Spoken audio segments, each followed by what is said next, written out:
우리 모두 태양광이 미래 에너지의 핵심이라고 알고 있잖아요. 근데 사실 전력망을 짜는 사람들한테는 태양광이 좀 골칫거리일 수도 있어요. 날씨는 제멋대로고 해는 밤에 안 뜨니까요. 원자력이나 화력발전소처럼 필요할 때 스위치 하나로 딱 켜고 끌 수 있는 게 아니란 말이죠. 맞아요. 바로 그 제어 가능성. 그게 전통 발전원들의 가장 큰 장점이었죠. 그렇죠. 반면에 태양광은 전적으로 자연에 의존해야 하고요. 전력망 입장에서는 정말 다루기 까다로운 파트너의 셈이에요. 바로 그 지점인데요. 이렇게 예측이 힘든 태양광의 진짜 가치를 전력 시스템 설계자들은 어떻게 정확하게 평가할 수 있을까요?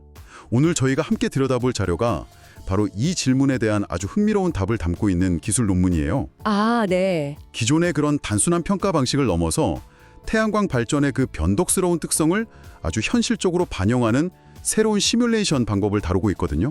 이 논문의 핵심 아이디어를 한마디로 하면 태양광을 더 이상 켜짐 아니면 꺼짐 이런 흑백 논리로 보지 않는다는 거예요. 극백 논리가 아니다. 네.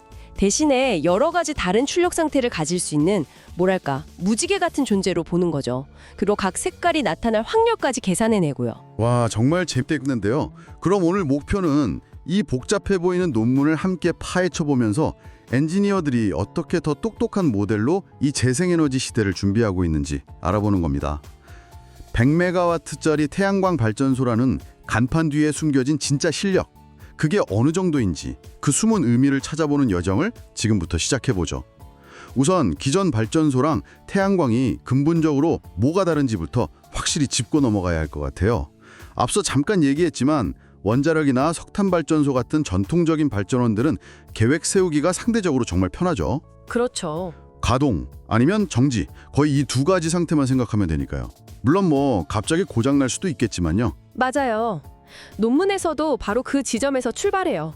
이 불확실성에도 종류가 있다는 거죠. 아, 종류가 있어요. 네.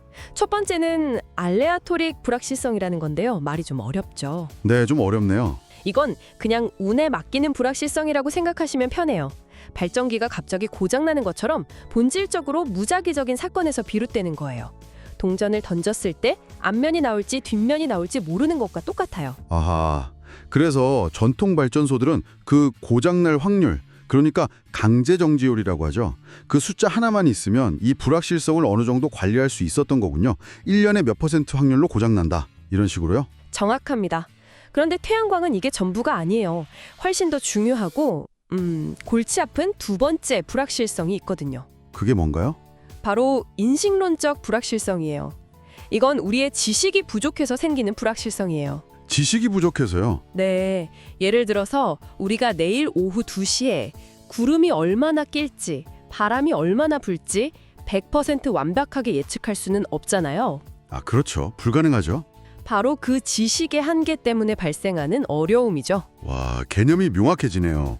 하나는 시스템 자체가 가진 랜덤함이고 다른 하나는 우리가 가진 정보의 한계 때문이라는 거군요. 네, 태양광은 이 후자가 압도적으로 크다는 말씀이시고요. 바로 그거예요. 그래서 태양광 발전을 단순히 온, 오프 두 가지 상태랑 고장 확률만으로 평가하는 건 마치 사람의 성격을 착함과 나쁨 두 가지로만 나누려는 것과 같아요.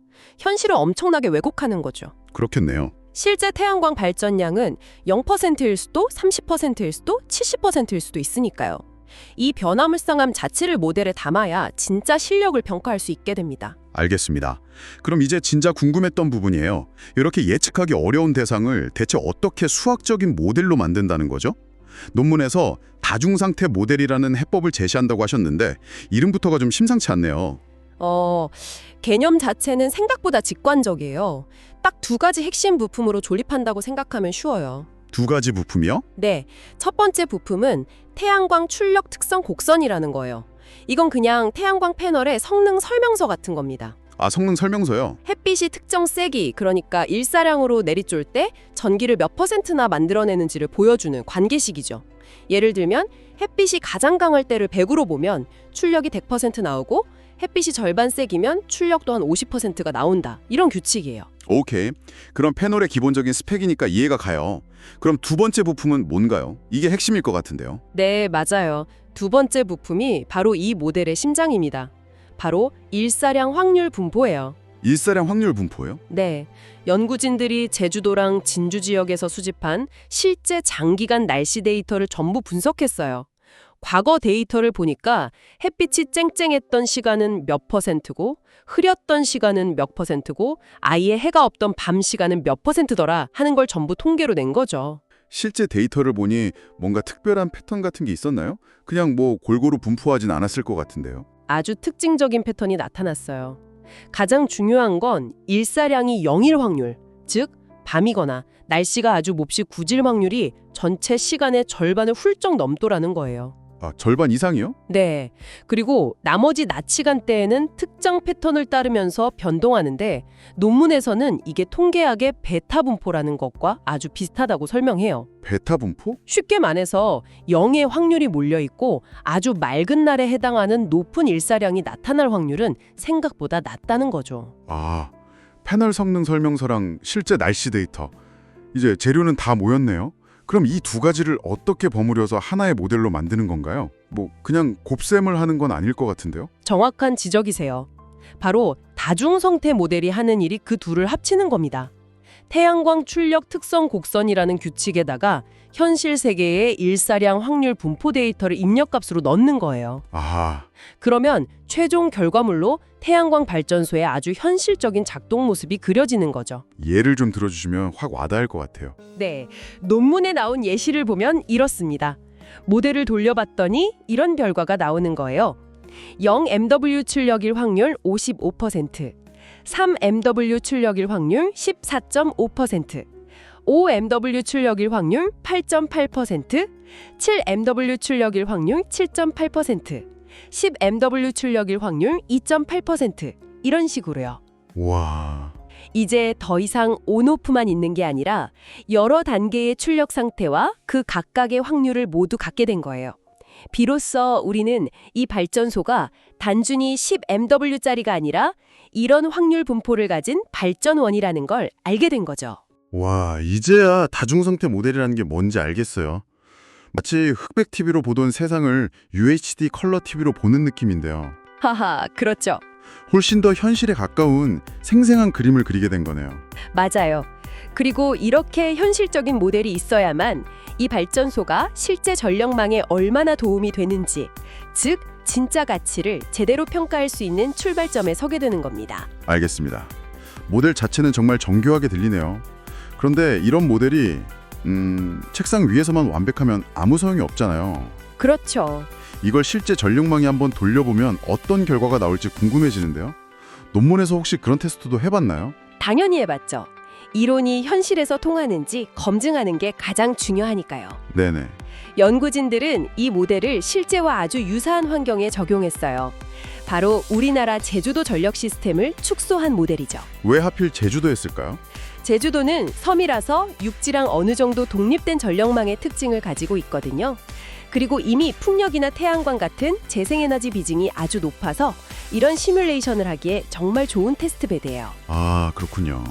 연구진들은 제주도의 기존 화력발전기들과 함께 육지로부터 전력을 끌어오는 HVDC 라인, 그리고 태양광 발전소로 구성된 가상의 전력망을 만들었어요.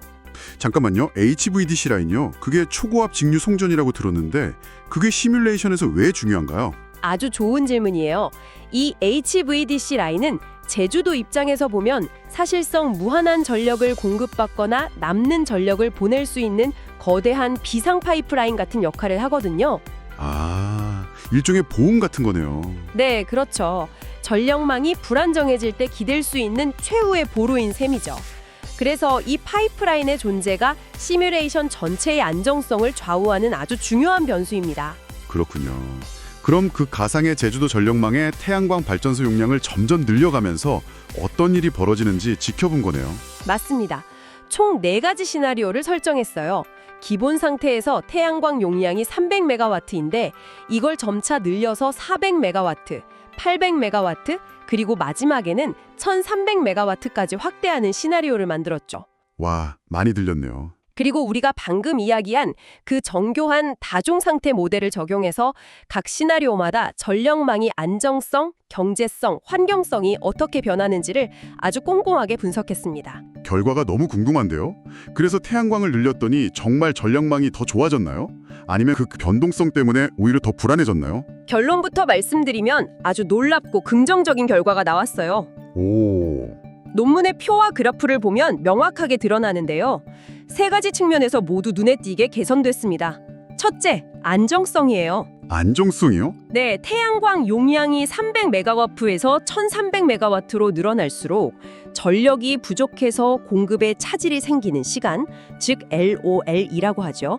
그리고 그때 부족한 전력의 총량 ENS가 꾸준히 감소했어요. 잠시만요. 변동이 심한 태양광을 늘렸는데 오히려 전력망이 더 안정적으로 변했다고요? 이건 좀 역설적으로 들리는데요. 보통은 변동성 때문에 안정성이 떨어진다고 걱정하잖아요. 바로 그게 핵심 포인트입니다. 이건 순부하라는 개념과 연결되는데요. 순부하요? 생각해보세요. 전력 수요가 가장 높은 시간이 언제일까요? 보통 에어컨 많이 트는 여름날 오후 2시쯤이거든요. 네, 그렇죠. 피크 타임. 그런데 그때가 바로 태양광 발전량도 최고조에 달하는 시간이에요. 즉, 태양광이 가장 필요한 순간에 가장 큰 힘을 발휘하면서 기존 발전소들이 감당해야 할 실제 부하를 크게 줄여주는 거죠. 아하. 태양광이 문제가 아니라 특정 시간대에는 가장 확실한 해결책이 되는 셈입니다. 와, 골칫거리인 줄만 알았는데 알고 보니 가장 힘든 시간대에 짐을 덜어주는 든든한 동료였군요. 그럼 경제성이랑 환경성은요? 그 두 가지는 더 명확해요. 태양광은 연료비가 0원이잖아요. 그렇죠. 그래서 태양광 발전량이 늘어날수록 비싼 연료를 쓰는 화력발전소 가동을 줄일 수 있었고 결과적으로 전체 전력 생산 비용이 크게 줄었어요. 비용도 줄고. 환경적인 측면은 말할 것도 없죠. 화력 발전이 줄어든 만큼 이산화탄소 배출량도 시나리오가 진행될수록 뚜렷하게 감소했습니다. 이 시뮬레이션은 태양광 확대가 안정성, 경제성, 환경성 모든 면에서 긍정적이라는 걸 구체적인 숫자로 증명해낸 거예요. 여기서 정말 중요한 질문이 생기네요. 100메가와트짜리 태양광 발전소가 항상 100메가와트를 내는 게 아니라면 이 발전소가 전력망 안정에 실질적으로 기여하는 믿을 만한 용량은 과연 얼마나 될까요? 100메가와트 원자력 발전소는 정말 100메가와트만큼의 역할을 해준다고 믿을 수 있는데 100메가와트 태양광은 얼마로 쳐줘야 하냐는 거죠. 바로 그게 전력 시스템 계획에서 가장 어렵고 핵심적인 질문입니다. 그리고 이 논문은 그 답을 구하는 아주 중요한 개념을 제시해요. 그게 뭔가요? 바로 유효 부하 담당 능력, 영어로는 ELCC라고 합니다. ELCC요? 네. Effective Load Carrying Capability, 용량 가치라고도 부르는데요. 쉽게 말해서 태양광처럼 변덕스러운 발전원이 새로 들어왔을 때 이 발전원이 시스템의 안정성을 기존의 전통적인 발전원 몇 메가와트와 똑같은 수준으로 높여주는지를 계산하는 지표예요. 아, 그러니까 태양광 100메가와트를 지어서 전력망 안정성이 10만큼 좋아졌다고 쳐요. 그럼 그 10만큼의 안정성을 확보하려면 전통 발전소를 몇 메가와트 지어야 하는지를 역으로 계산하는 거군요. 정확히 이해하셨어요.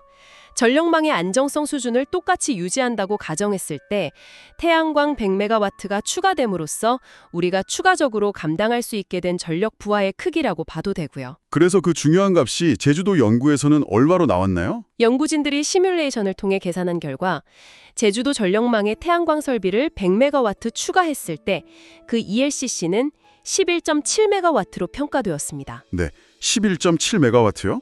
잠깐만요. 100메가와트를 지었는데 실질적인 가치는 11.7메가와트라는 건가요? 네. 생각보다 너무 낮은데요.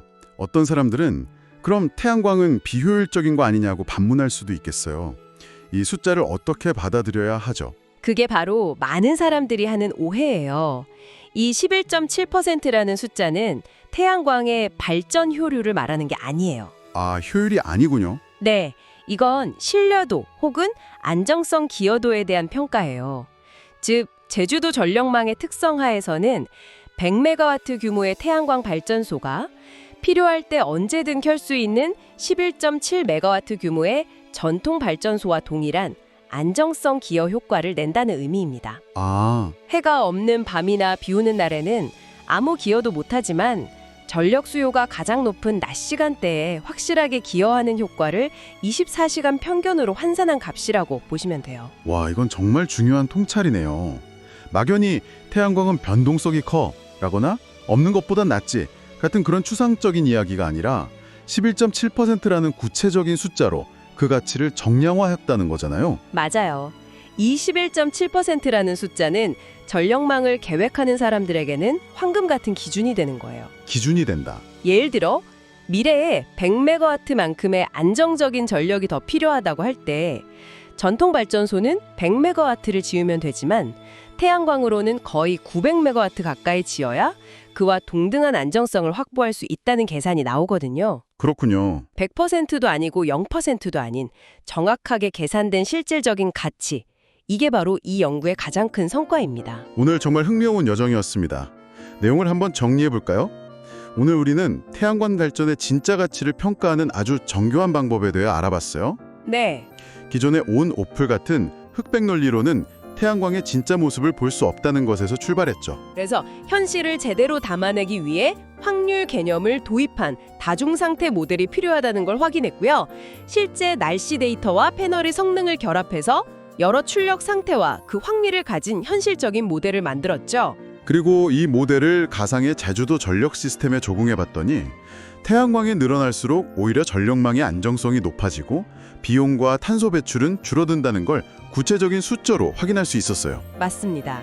그리고 마지막으로 유효부하 담당 능력 ELCC라는 개념을 통해 100메가와트 태양광 발전소의 실질적인 용량 가치가 제주도에서는 약 11.7%라는 놀라운 결론에 도달했고요. 이 논의는 단순히 학문적인 호기심에서 그치는 게 아니에요. 우리가 앞으로 마주할 에너지 전환 시대에 이런 정교한 모델링은 안정적이고 저렴하며 깨끗한 미래 전력망을 만드는데 없어서는 안 될 필수 도구입니다. 필수 도구다. 어떻게 하면 이 변덕스러운 재생에너지를 우리 편으로 만들어 효과적으로 쓸 것인가? 라는 거대한 질문에 답하는 중요한 열쇠가 되기 때문이죠. 그렇죠. 더 이상 감이나 정치적 구호가 아니라 데이터와 과학에 기반해서 미래를 계획할 수 있게 해주는 거니까요. 자, 그럼 마지막으로 청취자분들이 한번 생각해 볼 만한 질문을 던져보면서 마무리할까 해요. 오늘 우리가 살펴본 연구는 한 가지 중요한 단순화 가정을 하고 있어요. 모든 발전소가 하나의 지점에 모여 있고 송전선이 막히거나 하는 제약이 전혀 없다고 본 거죠? 아, 현실과는 좀 다른 과정이네요. 네, 연구진들도 다음 단계로는 이런 송전 제약까지 포함하는 더 정교한 모델을 개발할 거라고 언급했는데요. 여기서 이런 질문을 던져볼 수 있을 것 같아요. 오늘 우리가 본 11.7%라는 값보다 훨씬 더 낮아질 수도 있지 않을까요? 그리고 오늘 살펴본 것과 같은 모델이 우리가 태양광을 지을지 말지를 넘어서 정확히 어디에 지어야 그 가치를 극대화할 수 있는지를 결정하는 데 어떻게 도움을 줄 수 있을까요?